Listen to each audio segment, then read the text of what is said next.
Good morning, नमस्कार, जय हिंद, राम राम सभी प्यारे बच्चों को। कैसे हैं आप सभी? उम्मीद करता हूं अच्छे होंगे, स्वस्थ होंगे, बेहतर होंगे। मैं आप सभी का एजुकेटर संदीप सिवात स्वागत करता हूं आप सभी प्यारे बच्चों का आज के अपने इस हरियाणा जी के लाइव सेशन में, साथ के साथ आपके अपने बेहतरीन और शानदार लर्निंग प्लेटफॉर्म एग्जाम मंच एप्लीकेशन पर। उम्मीद करता हूं आप और आपका परिवार एकदम स्वस्थ होंगे, तंदुरुस्त होंगे। तो जितने भी बच्चे मेरे साथ आज के सेशन में लाइव जुड़ चुके हैं, एक बार जल्दी से कमेंट के जरिए मेरे को बता दीजिएगा कि ऑडियो वीडियो एकदम परफेक्ट है, क्लियर है, ओके है। और उसके बाद हम पलवल जिले को कंटिन्यू पढ़ना स्टार्ट करते हैं। कल हमने पलवल में बच्चों लास्ट में मेलों को डिस्कस किया था, तो जो एक दो हमारा और मेला यहाँ पर रहता है, उस मेले को डिस्कस करने के बाद यहाँ पर फिर हम शिक्षा और संस्थानों को पढ़ेंगे, व्यक्तित्व को पढ़ेंगे।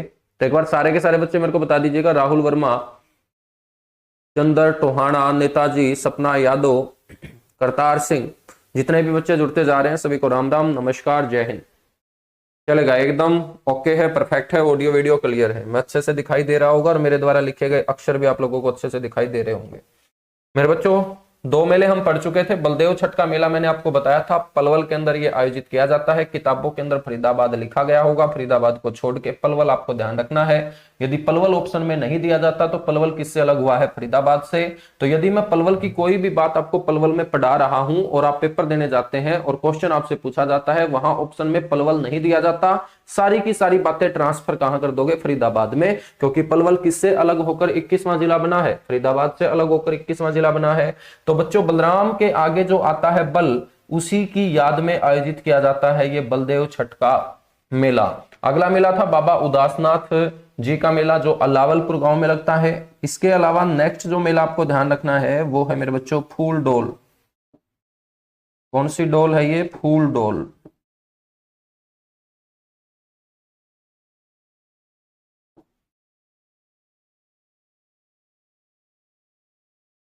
मेरे बच्चों, फूल डोल का जो मेला है ये बंचारी गांव के अंदर आयोजित किया जाता है।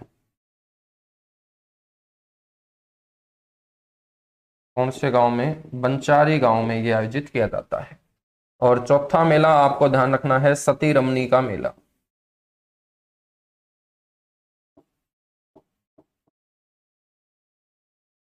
सती रमनी का मेला।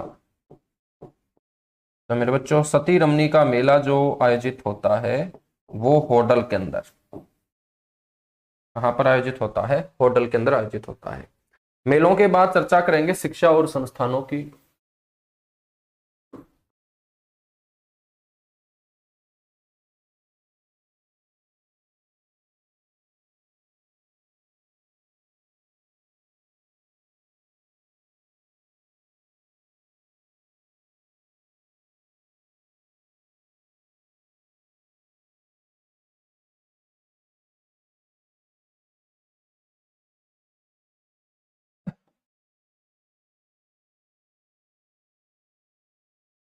शिक्षा और संस्थानों में मेरे बच्चों यहाँ पर एक यूनिवर्सिटी है जो बड़ी इंपॉर्टेंट है। नाम है उस यूनिवर्सिटी का स्किल डेवलपमेंट यूनिवर्सिटी। तो सबसे पहले शिक्षा और संस्थानों में एक यूनिवर्सिटी आपको ध्यान रखना है जिसका नाम है श्री विश्वकर्मा।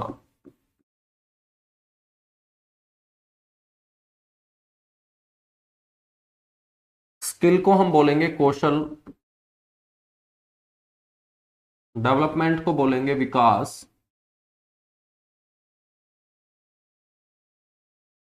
और यूनिवर्सिटी को बोलेंगे विश्वविद्यालय।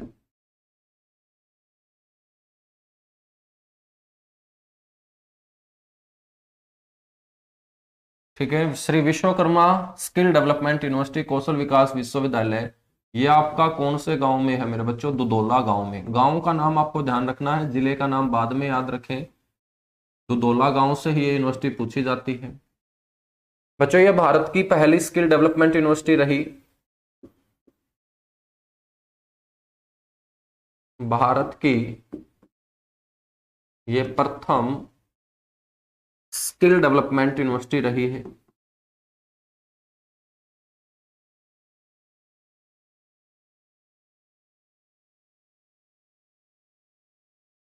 और बात करेंगे इसकी स्थापना की मेरे बच्चों, तो इसे 2016 के अंदर स्थापित किया गया था।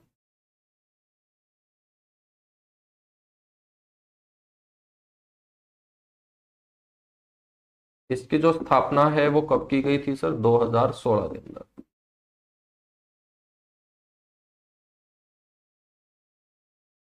स्थापना वर्ष 2016 के अंदर। ठीक है, इस यूनिवर्सिटी ने अभी एक देश के साथ समझौता किया है, करार किया है, वो देश है जापान। तो ध्यान रखना है, इस विश्वविद्यालय द्वारा, और यहां से जो भी स्किल डेवलपमेंट का कोर्स करेगा तो जापान में जाके मेरे बच्चों वो नौकरी कर सकेगा। जापान देश के साथ इस यूनिवर्सिटी ने करार किया, समझौता किया, एमओयू किया। तो इस विश्वविद्यालय द्वारा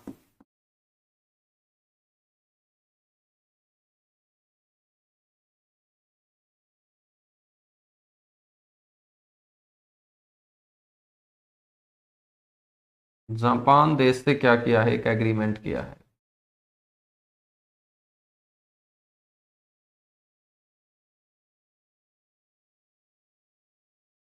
एक समझौता किया है। ठीक है, नेक्स्ट हम बात करेंगे, पलवल के अंदर एक जवाहर नवोदय विद्यालय भी स्थित है। 1986 से बच्चों देश के अंदर जवाहर नवोदय विद्यालय स्थापित किए जा रहे हैं। अपने हरियाणा के 21 जिलों में जवाहर नवोदय विद्यालय हैं, सिर्फ चरखी दादरी में नहीं है। तो जवाहर नवोदय जो विद्यालय होगा मेरे बच्चों वो होगा गढ़पुरी के अंदर।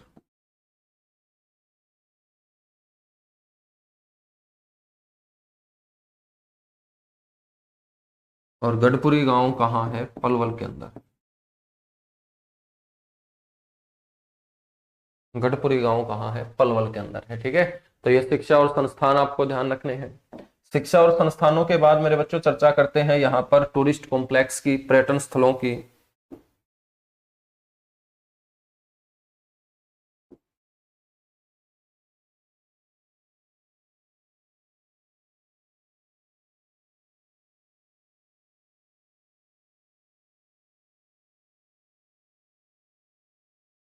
पर्यटन स्थलों में सबसे पहले बात करते हैं, यहाँ एक किला है मेरे बच्चों, उसे बोलते हैं मटिया का किला।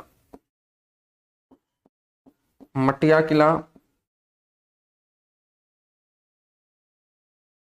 या हम बोल देते हैं पलवल का किला।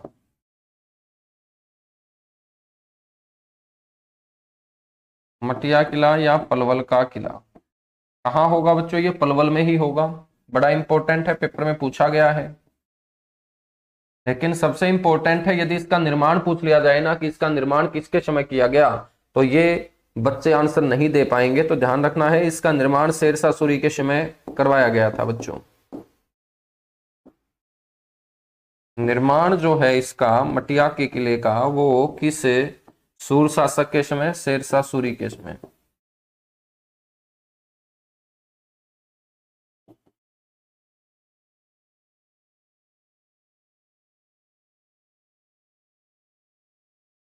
सोलहवीं सदी के अंदर शासक हुए हैं शेरशाह सूरी, है ना, जिनका जन्म हरियाणा के नारनौल में बताया जाता है, विंसेंट स्मिथ नाम के एक इतिहासकार के द्वारा। मटिया के किले के बाद नेक्स्ट आपको ध्यान रखना है डबचिक झील।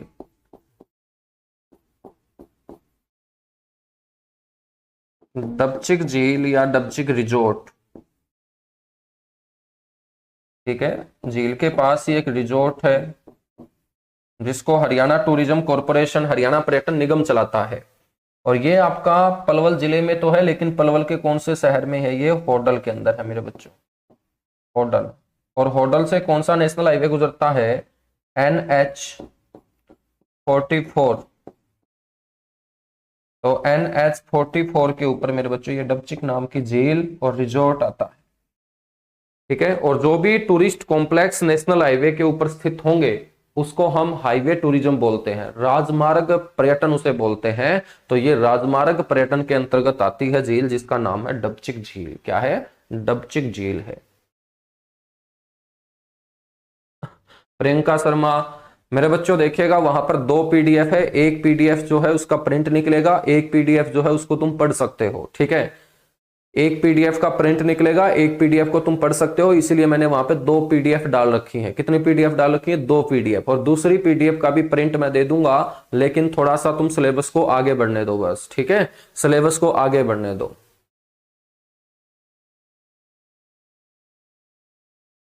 और जितना मैं करवाता हूं इतना पीडीएफ में भी नहीं मिलेगा, ये मैं बात बता रहा हूं आपको, ठीक है। तो जो मैं पढ़ाता हूं ना, एक बार तुम इसी के ऊपर फोकस किया करो मेरे प्यारे बच्चों, बाकी चीजों को तुम छोड़ दिया करो। यदि पीडीएफ जितना ही मैं पढ़ाता तो फिर सीधी सी बात है, बैच लेने की जरूरत ही नहीं थी, मैं पीडीएफ ही में दे देता, है ना।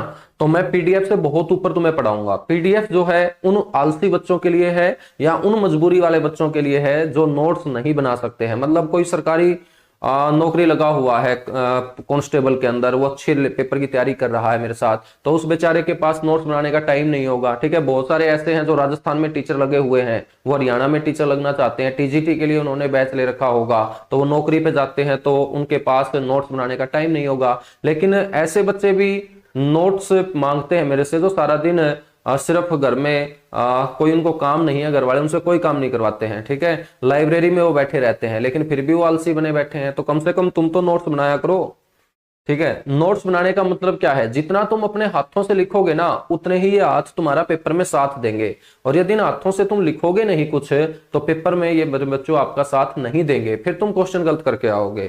तो हाथों से काम लो, ज्यादा से ज्यादा तुम नोट्स बनाया करो, ज्यादा से ज्यादा लिखा करो, ठीक है। थका मत करो, थकने की उम्र नहीं है ये, थकावट तो आगे आएगी मेरे बच्चों, अभी ये थकावट वाली उम्र नहीं है, आलसी मत बना करो, ठीक है। मैं भी देखिएगा कितने शानदार ढंग से लिख रहा हूं, अब बिल्कुल आप लोगों के अच्छे से समझ में आए इसलिए लिख रहा हूं, वरना मैं भी आलसी होता तो इसको फटाफट ऐसे बना बना के कर देता मैं भी, ध्यान रखेंगे। यानी कि इतना मेरे को जचा जचा के लिखने की जरूरत ही नहीं पड़ती। तो तुम पीडीएफ पीडीएफ मत चलाया करो क्लास में, एक बार क्लास को आगे बढ़ने दो, बाद में तुम मेरे से पूछ लिया करो कुछ भी, है ना। तुम मेरे को पूरा का पूरा मौका दो मेरे को पढ़ाने का, तुम मौका ही नहीं दे रहे हो पढ़ाने का, तो क्वेश्चन कैसे ठीक करोगे फिर तुम। नेक्स्ट हम बात करेंगे 12 खंबा छतरी।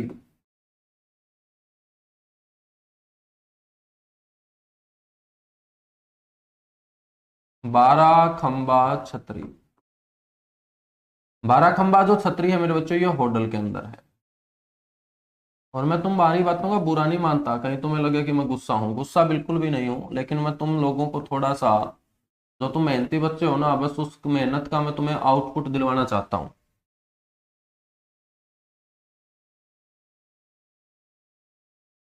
12 खंबा छतरी कहाँ है, होडल पलवल के अंदर है, और इसका निर्माण आपसे पूछा जाएगा।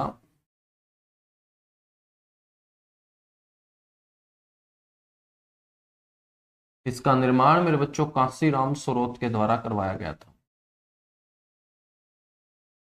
कांसीराम सोरोत कौन थे, कांसीराम सोरोत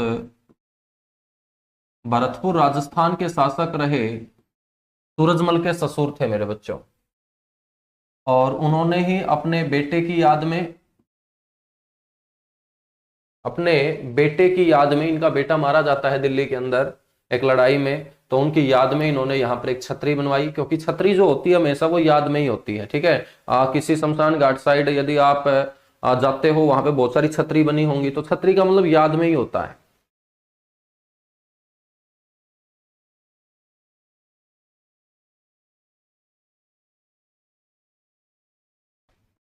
ओके ओके, कोई दिक्कत नहीं है सोनिया शर्मा।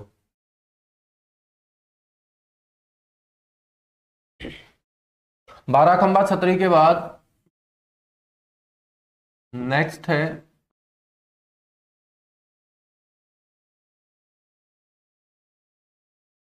सती का तालाब। सती का तालाब, सती का तालाब कहाँ होगा, होडल के अंदर होगा, होडल पलवल के अंदर। मेरे बच्चों यहां पर एक महिला सती हुई, वो कौन है, वो काशीराम सरोत की पुत्र वधू है।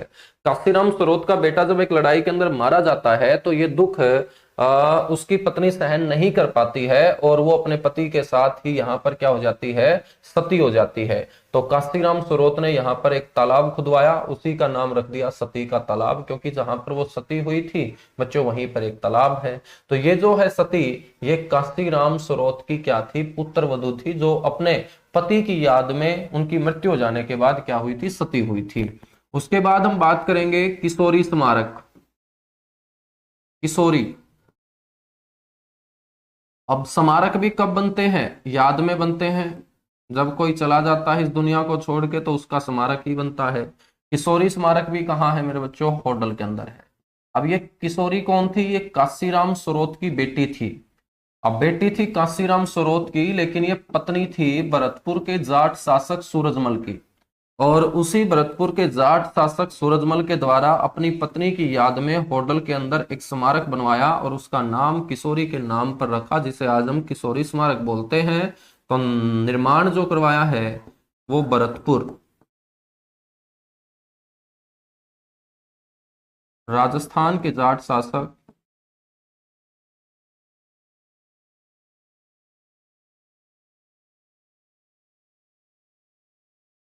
भरतपुर राजस्थान के जाट शासक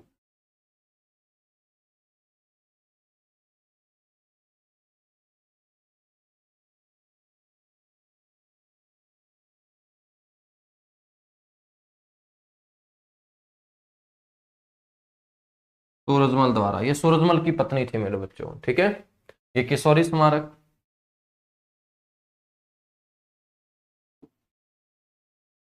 नेक्स्ट आपको ध्यान रखना है पंचवटी या पांडव वन।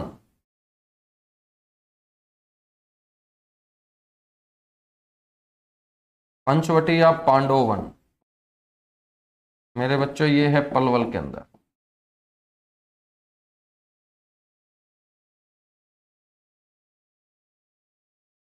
नेक्स्ट है एक और वन जिसका नाम है चमेली वन।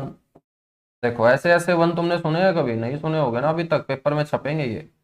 चमेली वन, चमेली वन कहाँ है मेरे भाई? होटल के अंदर।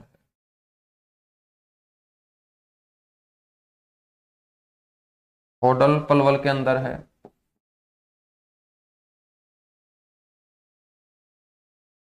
ठीक है। होटल पलवल के अंदर है। सर जी मैंने आज आपका बैच लिया है, ग्रुप डी तक कंप्लीट हो जाएगा क्या? सर देख लो, अब राहुल को बताओ, तुम कंप्लीट हो जाएगा क्या ग्रुप डी तक? बताओ मेरे बच्चों। मेरे बच्चों हो जाएगा? अब तुम खुद सोचा करो ना कि पेपर से पहले ही तो कंप्लीट कराऊंगा, पेपर के बाद मेरे से पढ़ेगा कौन? जब पेपर ही हो लेगा तो मैं पढ़ाऊंगा किसको भाई? दीवारों को थोड़ी पढ़ाऊंगा। तुम लोगों के लिए बैच लाया गया है, पेपर से पहले कंप्लीट भी करवा दूंगा, टेंशन मत लो। लेकिन टेंशन इतनी लो कि जो मैं तुम्हें पढ़ा रहा हूं क्या तुम डेली उसको याद कर पा रहे हो या नहीं कर पा रहे? बाकी तुम टेंशन मत लिया करो यार, सारी की सारी टेंशन तुम लेते हो। थोड़ी बहुत टेंशन हमें भी लेने दिया करो।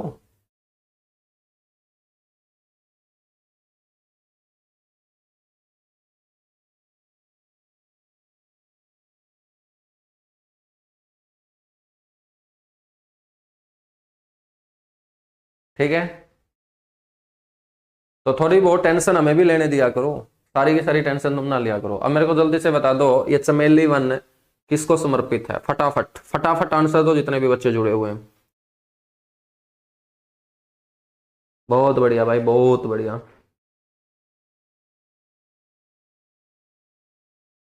ठीक है। जो बच्चा मेरे से पहले पढ़ चुका है ना वो तो कभी टेंशन में आएगा नहीं, क्योंकि उसका तो विश्वास मैंने जीत रखा है पहले ईमानदारी से काम करके। लेकिन जो पहली बार मेरे से बच्चा जुड़ा है ना उसको थोड़ा सा टाइम लगेगा, है ना? कोई दिक्कत नहीं, तुम्हारा विश्वास भी जीतूंगा, ऐसी बात नहीं है। फटाफट एक बार मेरे को जल्दी से आंसर दो। चमेली जो वन है मेरे बच्चों ये भगवान हनुमान को समर्पित है। भगवान हनुमान को समर्पित यहाँ एक प्रसिद्ध मंदिर है।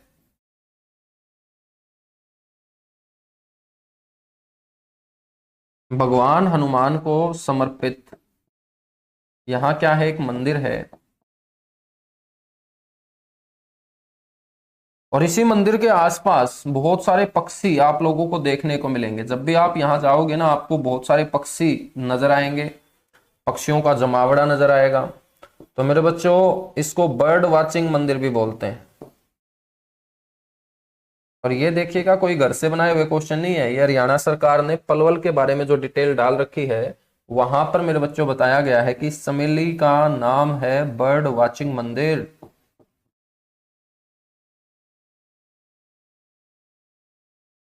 बर्ड वाचिंग मंदिर के नाम से इसे जाना जाता है। ये है आपका चमेली वन, ठीक है। चलेगा, नेक्स्ट हम बात करेंगे पर्यटन में।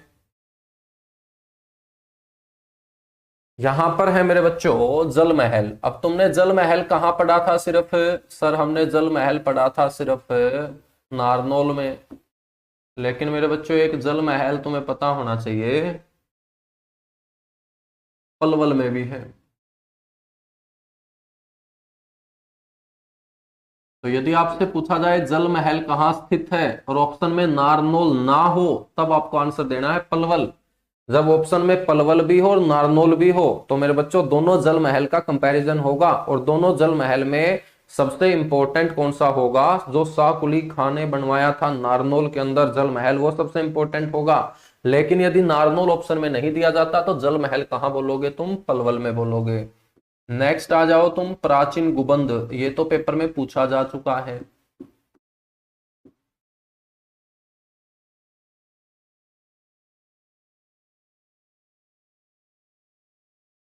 प्राचीन गुबंद, प्राचीन जो गुबंद है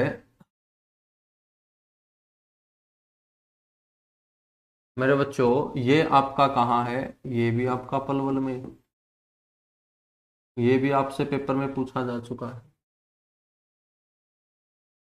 उसके बाद आ जाओ तुम, अंजनी का कुंड। अंजनी का टीला हमने कहाँ पढ़ा था? अंजनी का टीला गुरुजी हमने पढ़ा था कैथल के अंदर। तो ये अंजनी का क्या है? कुंड है। कुंड का मतलब क्या होगा? तालाब। तो अंजनी का जो कुंड है मेरे बच्चों, ये कहां पर है? ये बुलवाना गांव के अंदर है। और बुलवाना गांव है मेरे बच्चों कौन सी तहसील का? होडल तहसील का। ठीक है। और इस कुंड से भगवान श्री कृष्ण जो है वो हनुमान के वेश में बाहर आए थे। भगवान श्री कृष्ण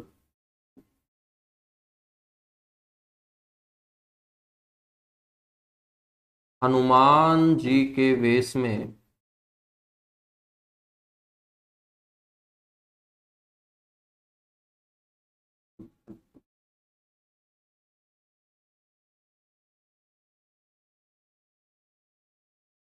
इस कुंड से बाहर आए थे मेरे बच्चों। इसीलिए इसे बोलते हैं अंजनी का कुंड। अब कहानी भी तुम्हें बताता हूं। आप सभी को पता होगा भगवान जो श्री कृष्ण थे वो अंग्रेजों जैसे विचारों के थे। ठीक है, मतलब उनके आसपास गोपियां बहुत ज्यादा मंडराती थी और गोपियां बहुत ज्यादा प्रेम लगाव रखती थी भगवान श्री कृष्ण से। तो एक बार इन गोपियों से परेशान हो गए थे भगवान श्री कृष्ण। गोपियां भगवान श्री कृष्ण के पीछे लग जाती हैं, तो भगवान श्री कृष्ण जो है वो बच्चों अपने क्षेत्र से भागकर इस क्षेत्र में आ जाते हैं। लेकिन गोपियां कहाँ मानने वाली थी? गोपियां भी पीछे पीछे इसी क्षेत्र में पहुंच जाती है। तो भगवान श्री कृष्ण के पास जब कोई इलाज नहीं बचा तो उन्होंने क्या किया? गोपियों से पीछा छुड़वाने के लिए यहाँ पर बने हुए बुलवाना गांव के एक तालाब में मेरे बच्चों छलांग लगाने का काम किया। जब गोपियां भी इस तालाब के पास पहुंच जाती है तो लंबे समय तक भगवान श्री कृष्ण तालाब से बाहर नहीं आ पाते हैं, और गोपियां समझ जाती हैं कि भगवान श्री कृष्ण जो है वो पानी में डूब चुके हैं। और कुछ गोपियों के द्वारा ये संदेश उनके घर पहुंचाया जाता है और भगवान श्री कृष्ण की माता पीछे पीछे बच्चों रोती हुई यहाँ आती है और कई देर तक इस तालाब के पास बैठकर बच्चों को विलाप करती रहती है। अब भगवान श्री कृष्ण गोपियों को तो नहीं इतना भाव देते थे, लेकिन अपनी जो माँ थी उनके आंखों में वो लगातार आंसू नहीं देख पा रहे थे। तो भगवान श्री कृष्ण ने सोचा कि अब तो तालाब से बाहर आना पड़ेगा, लेकिन अचानक यदि वो बाहर आ जाएंगे तो उनकी जो माँ है उनको बहुत ज्यादा डांटेगी, उनके ऊपर गुस्सा करेगी। तो उन्होंने क्या किया कि अपनी माता को खुश करने के लिए बच्चों भगवान हनुमान का वेश धारण करने का काम किया था, क्योंकि उनकी माता जो है वो भगवान हनुमान को बहुत ज्यादा मानती थी और भगवान हनुमान को देखकर उनकी माता जो है वो बहुत ज्यादा खुश होती है। तो भगवान श्री कृष्ण अपनी माँ को खुश करने के लिए यहाँ पर भगवान हनुमान के वेश में बाहर आए थे। अब देखिएगा, जिस कुंड ने भगवान हनुमान को पैदा कर दिया तो उस कुंड को लोगों ने बोल दिया अंजनी। क्या बोल दिया? अंजनी, क्योंकि भगवान हनुमान किसके बेटे थे? अंजनी के बेटे थे। तो इस कुंड का नाम पड़ जाता है कौन सा कुंड? अंजनी का कुंड मेरे बच्चों। ठीक है, तो इस कुंड के पीछे ये कहानी है, कहानी मैंने सुना दी है, अब तुम भूलोगे नहीं। अंजनी का टिल्ला कैथल के अंदर है, वहां पर माता अंजनी ने भगवान हनुमान को जन्म दिया था। ये बात बताता है वायु पुराण, जिसे हम शिव पुराण भी बोलते हैं। लेकिन मेरे बच्चों भगवान श्री कृष्ण जिस कुंड से हनुमान जी के वेश में बाहर आए थे वो कुंड कैथल में नहीं बल्कि कहां पर है, बुलवाना गांव, होडल तहसील का गांव है पलवल जिले के अंदर, और इसी को बोलते हैं अंजनी का कुंड। क्या बोलते हैं? अंजनी का कुंड।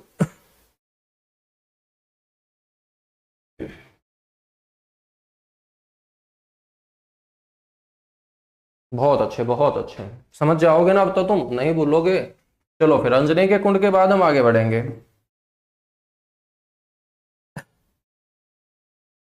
नेक्स्ट है मेरे बच्चों यहां पर महात्मा गांधी सेवा आश्रम। महात्मा गांधी सेवा आश्रम। और महात्मा गांधी सेवा आश्रम जो है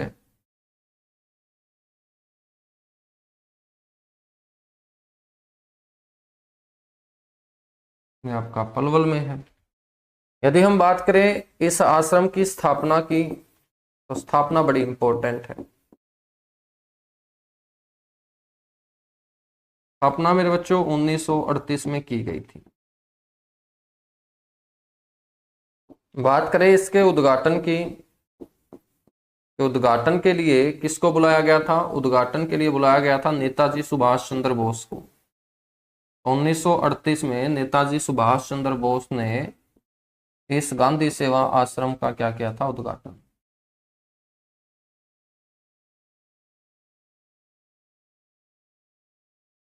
बच्चों 1962 के अंदर इस सेवा आश्रम में गांधी प्रदर्शनी का आयोजन किया गया था। तो ध्यान रखना है 1962 में यहां पर गांधी प्रदर्शनी, मतलब महात्मा गांधी से जुड़े हुए सारे के सारे जो भी तथ्य होंगे वो लोगों की आंखों के सामने आए। गांधी प्रदर्शनी का आयोजन किया गया और महात्मा गांधी के जो दुर्लभ चित्र थे जो लोगों की आंखों के सामने नहीं आए थे, जो दिल्ली के गांधी संग्रहालय में रखे गए थे, उसी संग्रहालय से यहाँ पर चित्र लगाकर उनको प्रदर्शित करने का काम किया गया था 1962 के अंदर। तो 1962 में यहाँ पर गांधी प्रदर्शनी का क्या हुआ था? आयोजन हुआ था।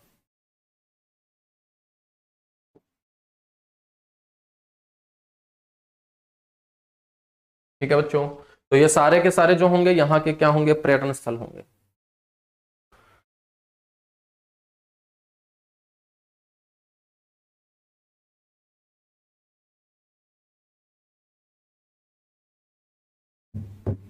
ठीक है, बिल्कुल। मंदिरों के अंदर हमने सती का मंदिर पढ़ लिया था क्या, या नहीं पढ़ा था?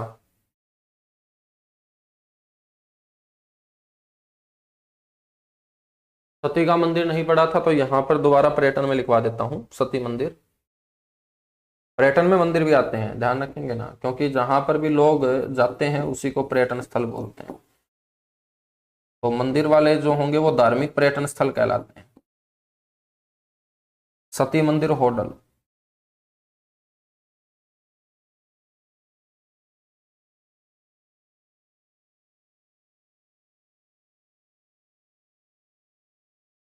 होडल पलवल के अंदर। ठीक है बच्चों, उसके बाद हम बात करेंगे किसकी?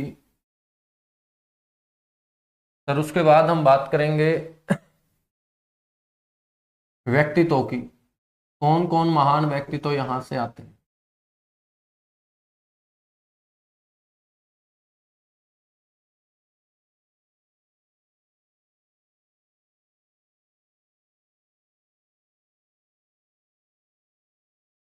महान व्यक्तित्व में सबसे पहले राय बहादुर लाला मुरलीधर की बात कर लेते हैं।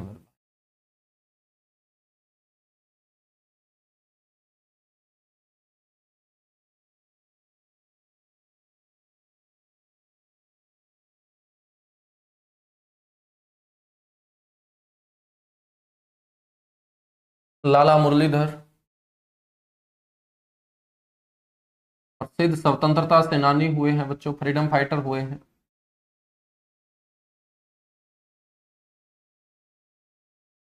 प्रसिद्ध स्वतंत्रता सेनानी हुए, फ्रीडम फाइटर हुए। इनका जो जन्म है वो पलवल में हुआ था। कांग्रेस के संस्थापक सदस्यों में से एक रहे। कांग्रेस की स्थापना 72 लोगों ने की थी मेरे बच्चों 28 दिसंबर 1885 को मुंबई के अंदर। तो उन 72 लोगों में अपने हरियाणा से कौन थे? लाला मुरलीधर। तो कांग्रेस के 72 संस्थापक सदस्यों में से एक।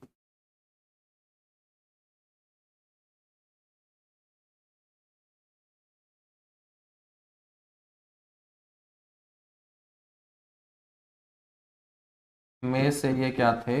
एक थे। और इन्हीं के योगदान से बच्चों अंबाला के अंदर हरियाणा में पहली कांग्रेस की शाखा स्थापित की गई। लेकिन लाला मुरलीधर का जो कर्म क्षेत्र था, लाला मुरलीधर पेशे से एक सफल वकील थे, एक एडवोकेट थे। लेकिन लाला मुरलीधर काम कहाँ किया करते थे? जहां पर वो काम करेंगे बच्चों वो उनका कर्म क्षेत्र होगा। तो लाला मुरलीधर का कर्म क्षेत्र अंबाला था। तो एक तो जन्म क्षेत्र होता है जहां जन्म हुआ होगा, एक कर्म क्षेत्र होता है जहां पर उन्होंने ज्यादा समय बिताया होगा अपने काम के चलते। और इनका कर्म क्षेत्र था अंबाला। और जो इनका कर्म क्षेत्र था वहीं पर इन्होंने कांग्रेस की पहली शाखा स्थापित करवाने का काम 1886 में किया था। तो ध्यान रखिएगा, हरियाणा में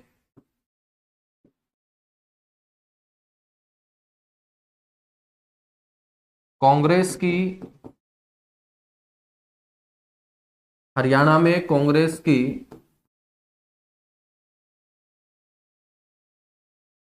प्रथम शाखा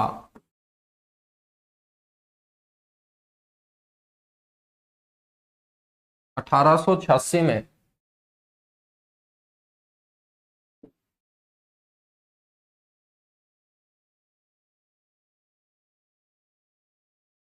मुरलीधर के सहयोग से।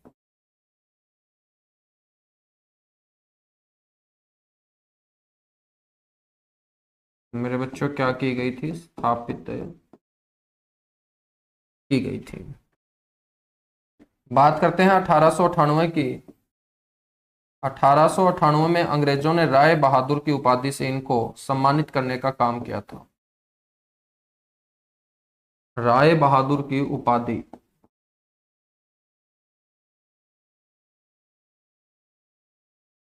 क्या किया? सम्मानित किया। फिर 1904 में मेरे बच्चों एक और उपाधि से इनको सम्मानित करने का काम किया अंग्रेजों ने। 1904 में केसरे हिंद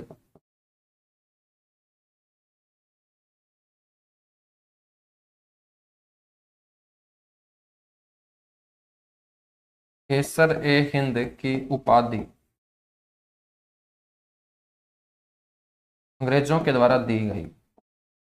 लेकिन 13 अप्रैल 1919 को अंग्रेजों ने एक बहुत जघन्य हत्याकांड को अंजाम दिया था जिसे जलियांवाला बाग हम बोलते हैं। और इसी हत्याकांड से दुखी होकर इन्होंने अपनी सारी की सारी उपाधियां बच्चों अंग्रेजों को वापस लौटाने का काम किया था। तो ध्यान रखना है, जलियांवाला बाग हत्याकांड से दुखी होकर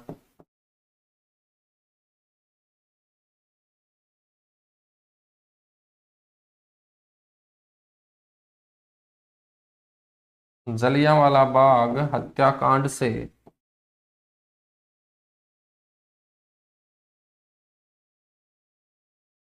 दुखी होकर अंग्रेजों को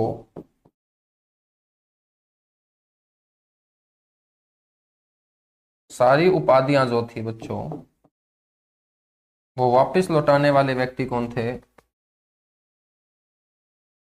राय बहादुर लाला मुरलीधर थे।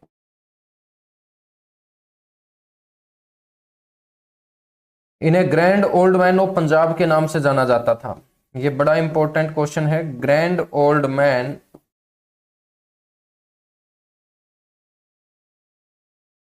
ऑफ पंजाब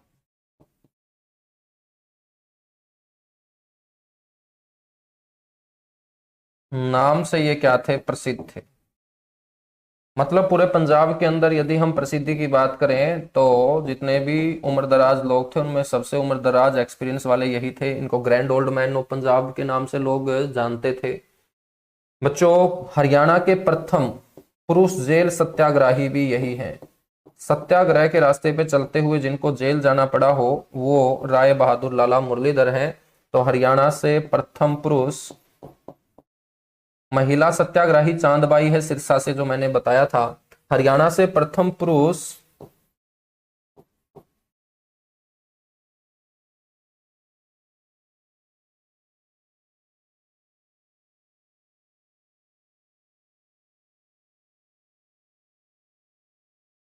जेल सत्याग्रही, हरियाणा से प्रथम पुरुष जेल सत्याग्रही कौन है? लाला मुरलीधर है। ठीक है। सर ये आश्रम किसके द्वारा बनवाया गया था? ये आश्रम पलवल के लोगों के द्वारा बनवाया गया था भाई, किसी एक व्यक्ति के द्वारा नहीं बनवाया गया था।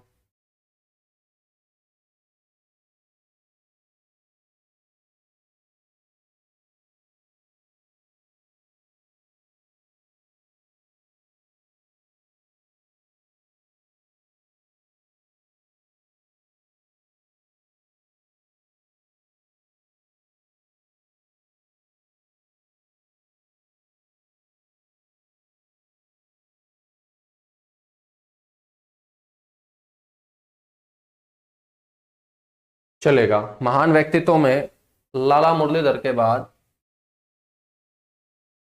या नोट कर लीजिएगा एक बार, चलो नोट करने के बाद डन लिख दिया करो भाई फटाफट।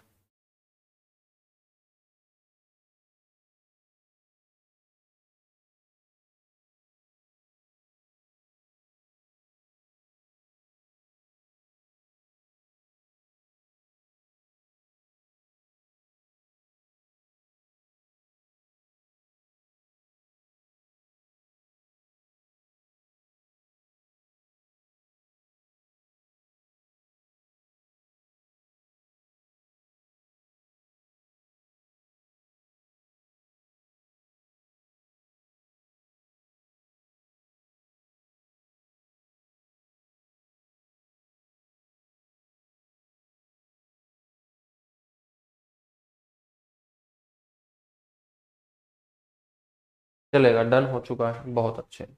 नेक्स्ट है मेरे बच्चों सुनील लंबा।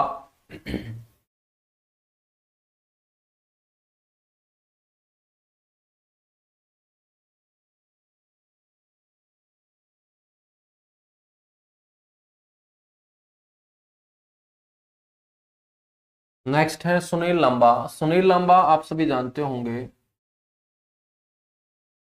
23वें नौसेना प्रमुख हुए हैं बच्चों। इंडियन नेवी के अंदर जो सबसे बड़ा पद होता है वो एडमिरल का पद होता है, तो 23वें एडमिरल हम बोल सकते हैं।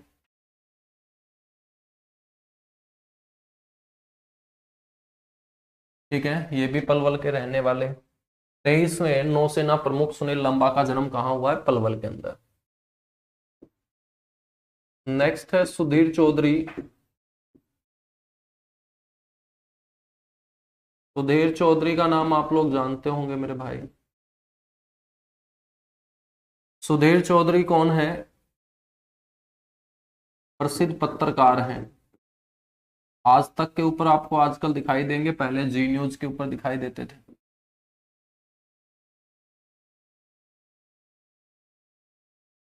प्रसिद्ध क्या है ये? सुधीर चौधरी पत्रकार हैं। ठीक है।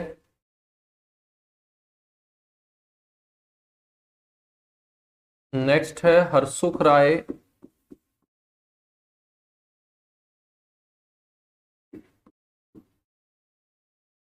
व गफूर अली। हरसुख राय और गफूर अली ये वो व्यक्ति हैं जिन्होंने 1857 की क्रांति में पलवल से नेतृत्व किया था।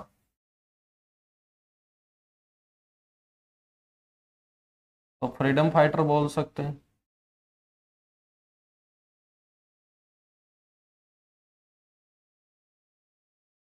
ठीक है, तो ये मेरे बच्चों पलवल से व्यक्ति तो आते हैं। अब बात करते हैं महत्वपूर्ण बातों की।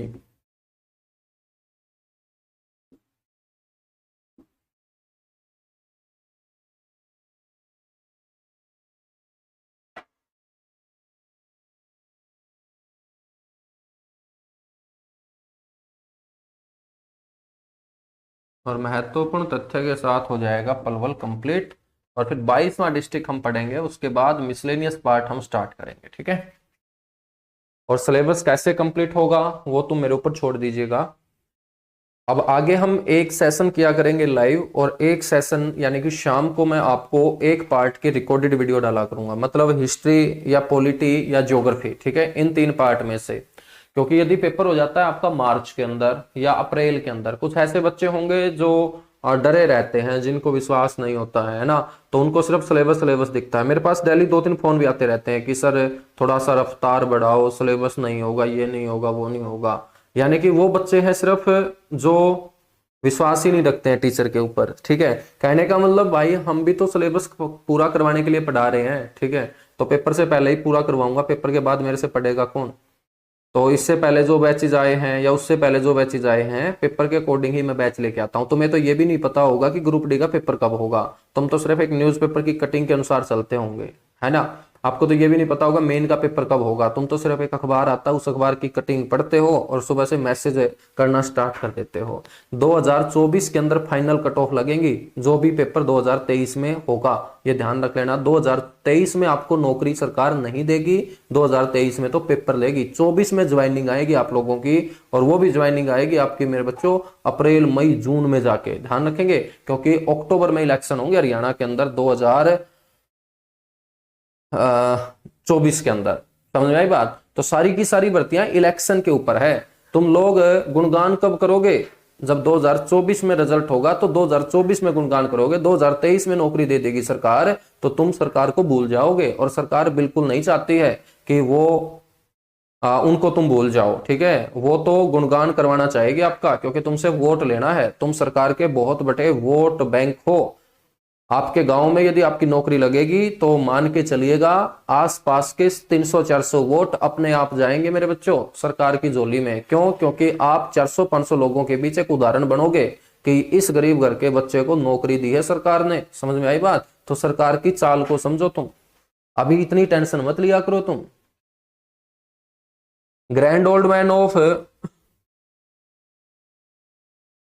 हरियाणा कौन है? श्री राम शर्मा है झज्जर से, grand old man of Haryana. Jhajjar district में मैंने पढ़ाया है, ठीक है। Grand old man of India दादा भाई नौराजी हैं, वो आप सभी जानते हैं। तो आपको मैं रिकॉर्डेड वीडियो भी डाल के दूंगा। नेक्स्ट वीक से कोशिश करूंगा एक एक वीडियो आपको रिकॉर्डेड मिलती रहे। रिकॉर्डेड वीडियो में भी सेम ऐसे ही पढ़ाया जाएगा, लेकिन ये मत आप सोचना कि सर लाइव बोल के रिकॉर्डेड वीडियो दे रहे हैं, ठीक है। मेरे बच्चों यदि पेपर मार्च अप्रैल में नहीं होता है ना, तो जो भी कंटेंट मैं रिकॉर्डेड डालूंगा, चाहे हिस्ट्री हो, चाहे पॉलिटी हो, चाहे ज्योग्राफी हो, वो मैं लाइव पढ़ाऊंगा। फिर ध्यान रखेंगे ये उन बच्चों के लिए होगा जो जल्दबाजी करते हैं, मतलब उन बच्चों के लिए मैं रिकॉर्डेड डालूंगा। जो बच्चे मेरे से लाइव पढ़ रहे हैं वो लाइव पढ़ते रहे, जो लाइव आके पढ़ रहे हैं, ठीक है। और उनको आगे सेशन जो है ये लाइव मिलते रहेंगे। यानी कि रिकॉर्डेड को मैं फिर डिलीट कर दूंगा, फिर लाइव को हम आगे बढ़ते देंगे, ठीक है। चलो महत्वपूर्ण तथ्य की बात करते हैं। सबसे पहला जो पॉइंट है मेरे बच्चों यहां पर, वो आपको ध्यान रखना है कि महाभारत काल में ये जो क्षेत्र है वो किस नाम से जाना जाता था? पुलंभासुर। महाभारत काल में इस क्षेत्र को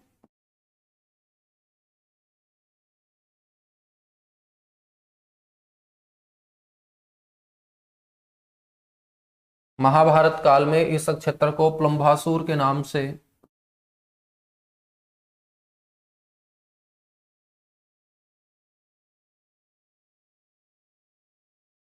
जाना जाता था, जिसे बाद में महाभारत काल के बाद इस क्षेत्र को बसाया किसने था? जिसे बाद में प्रसिद्ध राजा विक्रमादित्य के द्वारा बसाया गया था बच्चों। महाभारत काल के बाद इस क्षेत्र को किसने बसाया था अच्छे से? विक्रमादित्य ने। जिसे बाद में प्रसिद्ध शासक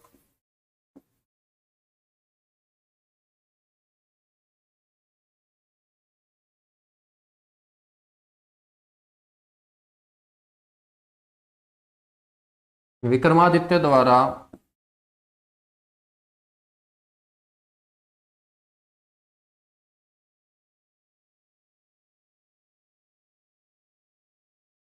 बसाया गया था? किसके द्वारा बसाया गया था? विक्रमादित्य के द्वारा बसाया गया था। ठीक है बच्चों।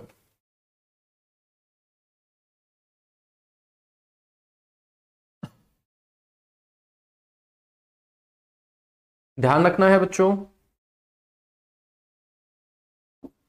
एकमात्र ऐसा जिला है ये हरियाणा का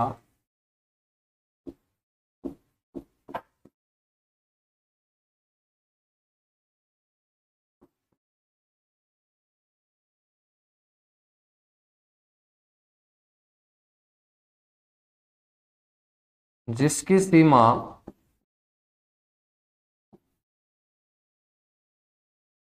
उत्तर प्रदेश के 3 जिलों के साथ लगती है।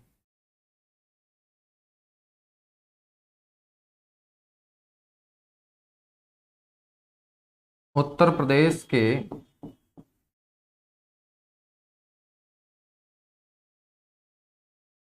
3 जिलों के साथ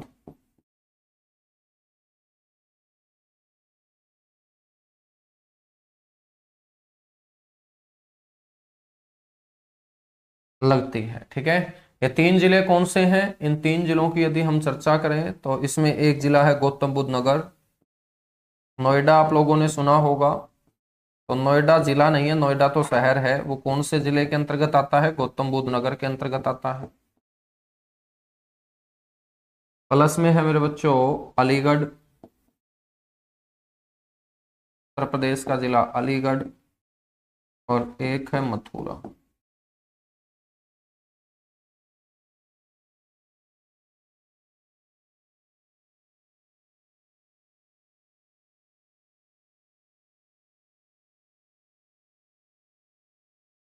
नेक्स्ट पलवल के बारे में आपको पता होना चाहिए कि महात्मा गांधी की हरियाणा में जो गिरफ्तारी हुई थी, महात्मा गांधी की भारत में पहली गिरफ्तारी, इससे पहले वो अफ्रीका में गिरफ्तार हुए थे, और महात्मा गांधी की भारत में पहली गिरफ्तारी जो हुई थी बच्चों, वो 10 अप्रैल के दिन हुई थी। बहुत सारी किताबों में 8 अप्रैल दिया होगा, लेकिन आपको 10 अप्रैल मानना है। 10 अप्रैल 1919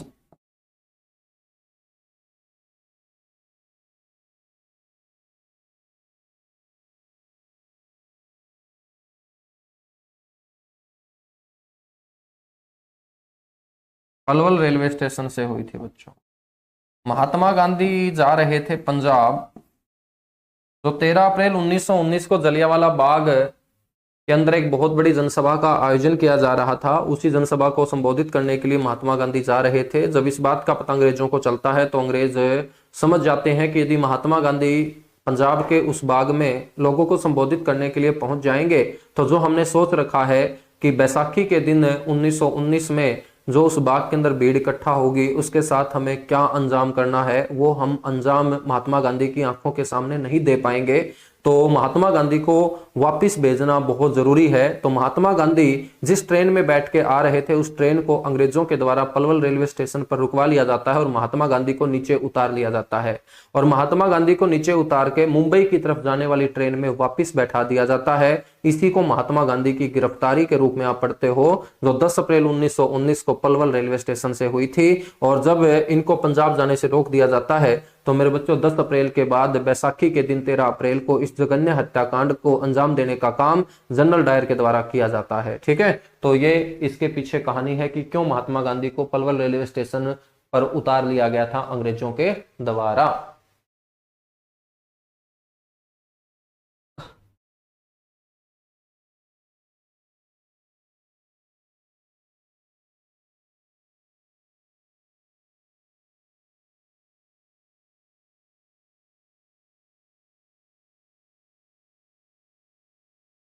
ठीक है बच्चों, तो ये पलवल के बारे में आपको ध्यान रखना है।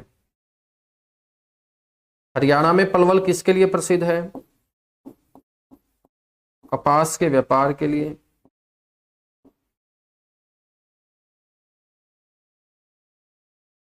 कपास के व्यापार व शक्कर उद्योग के लिए। अच्छा मेरे को एक तो तुम ये बताओ, तुम्हें आपस में अपने कमेंट दिखते हैं क्या? कपास के व्यापार व शक्कर उद्योग के लिए क्या तुम्हें आपस में अपने कमेंट दिखते हैं? फिर एक ऐसा फोल्डर बनवाता हूं जिसमें आप लोगों को सारे के सारे आपस में कमेंट दिखें। कपास के व्यापार व शक्कर उद्योग के लिए प्रसिद्ध कौन सा जिला है? पलवल जिला है। यमुना नदी मेरे बच्चों अंत में कौन से जिले तक बहती है? पलवल तक।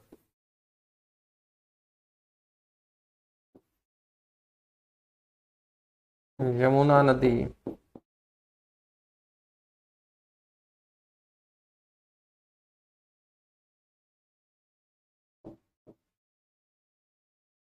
हरियाणा में अंत में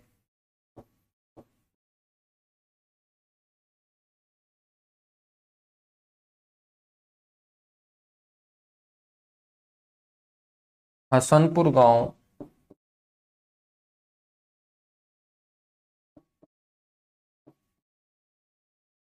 पलवल तक बहती है बच्चों। उसके बाद ये अलीगढ़ जिले में बहना शुरू करती है। बताओ फटाफट, नोट कीजिएगा मेरे भाई। इसी के साथ पलवल डिस्ट्रिक्ट होता है कंप्लीट और 22वां जिला हम पढ़ेंगे दादरी के रूप में।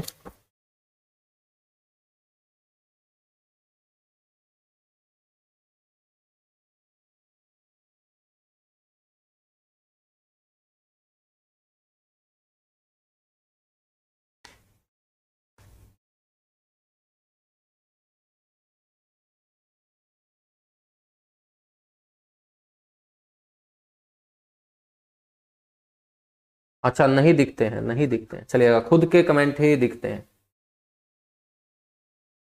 चला, सोनिया बोल रही है सर ऐसे ही ठीक है, फिर पता नहीं कौन से दिमाग के बच्चे क्या बोल देंगे, फिर गुस्सा हो जाएंगे हम। ठीक है, चलो कोई दिक्कत नहीं है।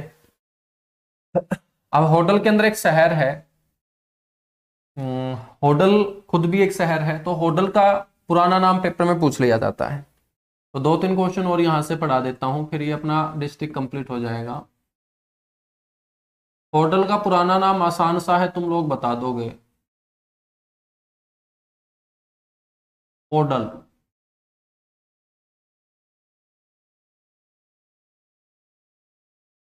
होडल का पुराना नाम क्या है? ओडल।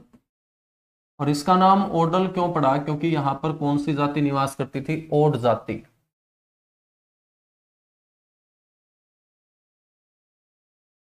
तो ध्यान रखना, ओड जाति के कारण नाम पड़ा है।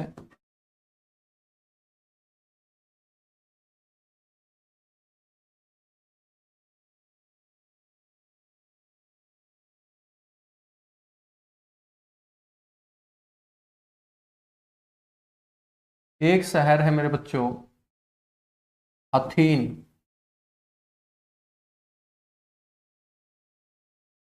इसका नाम हथीन पड़ा है हाथियों के कारण। यहाँ पर हाथी बड़ी संख्या में विचरण करने के लिए आया करते थे। हाथियों के विचरण के कारण, घूमने फिरने के कारण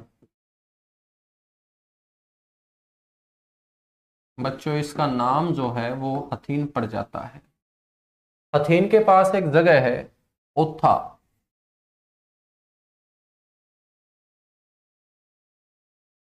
और इस ओथा नामक जगह से हाथियों के पिंजर प्राप्त हुए हैं, अस्थि पिंजर प्राप्त हुए हैं।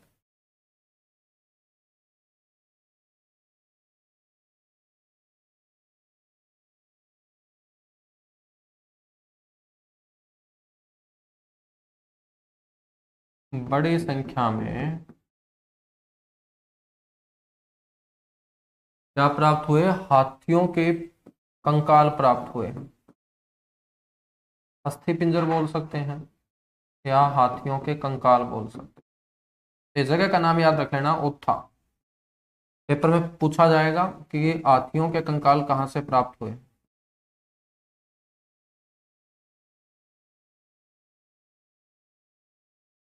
ठीक है मेरे बहादुर बच्चों। तो पलवल डिस्ट्रिक्ट होता है कंप्लीट। अगली क्लास में हम पढ़ेंगे कौन से डिस्ट्रिक्ट को, दादरी डिस्ट्रिक्ट को। 22 के 22 जिले हमारे कंप्लीट हो जाएंगे और उसके बाद स्टार्ट करेंगे मिसलेनियस पार्ट, वो मिसलेनियस पार्ट जहां से अच्छे अच्छे क्वेश्चन बच्चों पूछे जाते हैं, जिसमें हम सारा का सारा लिटरेचर पढ़ेंगे, भाषा और साहित्य पढ़ेंगे, बोलियां पढ़ेंगे, ठीक है, वेशभूषा पढ़ेंगे, खेल जगत पढ़ेंगे, फिल्म जगत पढ़ेंगे, ठीक है, हरियाणवी बोलियां, मुहावरे जितने भी होंगे ये सारी की सारी चीजें हम अब मिसलेनियस पार्ट के अंदर पढ़ेंगे। ठीक है, thank you, bye bye, love you आप सभी को।